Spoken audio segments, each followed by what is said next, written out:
مع المعتقلين السياسيين الذين يخوضون إضرابات عن الطعام في هذه اللحظة التاريخية ضدا على الواقع اعتقالاتهم وضدا على الشروط اللا إنسانية والمحاكمات السورية التي صدرت في حقهم أحكام قلت أقل ما يقال عنها أنها موجهة ضد ناهبي المال العام أو الناس اللي ربما يمتصون دماء ولاد الشعب. هذه الأحكام كانت خصها تكون في حق الناس اللي كيسرقوا ولاد الشعب، كانت خصها تكون في حق هذوك الناس اللي كيمصوا دماء الفقراء، كانت خصها تكون في حق هذوك الخونة، في هذوك العملاء، في هذوك الناس اللي كيبيعوا المصالح ديال الشعب المغربي بصحن من عدس. لكن توزع هذه الأحكام في حق ولاد الشعب لا ذنب لهم إلا أنهم تبنوا مطالب الشعب المغربي ومطالبه العادلة والمشروعة. كما أننا نؤكد على مسألة أساسية، إذا كان النظام حاليا يطبل ما يسمى بالمجلس الوطني أي المجلس اللاوطني للشباب، فنحن نقول كشباب مغربي وكشباب يناضل من أجل حقه في العيش الكريم، ها هو مجلس ولاد الشعب، هذا هو المجلس ديال ولاد الشعب. راه ما غنمشيو للمجلس اللاوطني، ما غادي نمشيو لشي بلاصه اللي كتطبل فيها. حنايا غادي نبقاو نناضل ونصدح بحناجرنا لكي نفضح شعاراتكم ونفضح كل المخططات اللي كتستهدف ولاد الشعب. وبالتالي نعلن كحركة 20 فبراير إخلاع الذمة. حنا باريين بلغة ولاد الشعب، حنا بريئين براءة الداء من ذبي يوسف، من ديك الشيء اللي كيقولوا ليه المجلس الوطني للحقوق أو لا عفوا المجلس الوطني ديال الشباب.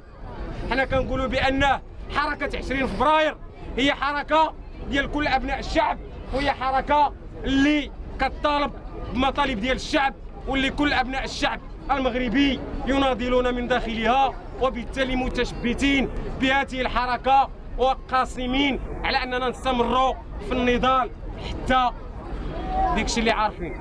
المهم حاليا كاين 17 المناضل اللي التحقوا بالقائمات الإضراب على الطعام.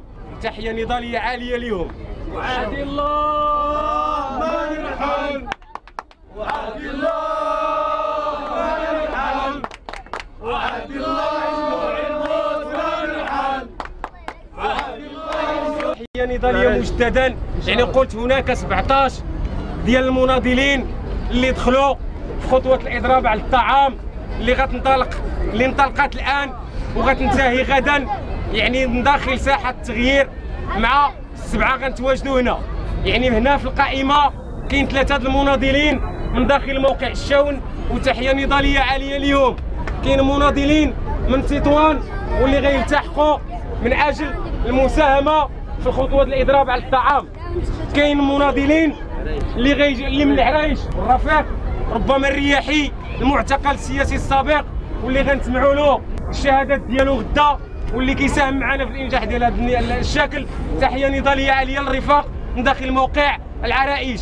كما سيكون يوم غد مناضلين من داخل موقع الدار البيضاء، بني بوعياش والحسيمه وفاس ومجموعه ديال مراكش، مجموعه القنيطره ومجموعه المواقع اللي غادي تجي من اجل المساهمه في هذه الخطوه ديال الاضراب على الطعام. وكما عبرنا في شعار هذا اليوم، يعممون القمع، يعممون الاعتقال، فلنعمم التضامن ولنعمم الصمود ولنعمم المزيد من النضال والصمود حتى تحقيق كل المطالب. والى هنا نحييكم عاليا، وعاشت الجماهير الشعبيه وعاش الشعب المغربي. معتقل في العيون يا نظام يا ملعون، معتقل في العيون ويا نظام يا ملعون، معتقل في العيون ويا نظام يا صهيون، معتقل في العيون ويا نظام يا صهيون، معتقل في العيون. قلت بالنسبه للشوط او لا الامسيه ديال هذا اليوم، يعني كانت هي الإعلان عن الإضراب على الطعام، وبالفعل تم الإعلان عن الإضراب على الطعام وتم دخول مجموعة المناضلين، وبالتالي يعني سيتم رفع الشكل النضالي يعني من داخل يعني ساحة التغيير إلى يعني قلت مقر الديمقراطي من أجل المبيت الليلي. فدعوة لكل المناضلين وكل أبناء الشعب اللي بغاو يعيشوا معنا يعني هذه الأمسية وهذه التجربة، واللي بغاو يساهموا في الإنجاح ديال هذه الخطوة النضالية يعني من أجل يعني التضامن مع المعتقلين السياسيين ومن أجل الاستمرار يعني في الأشكال النضالية. وتحية نضالية لكم.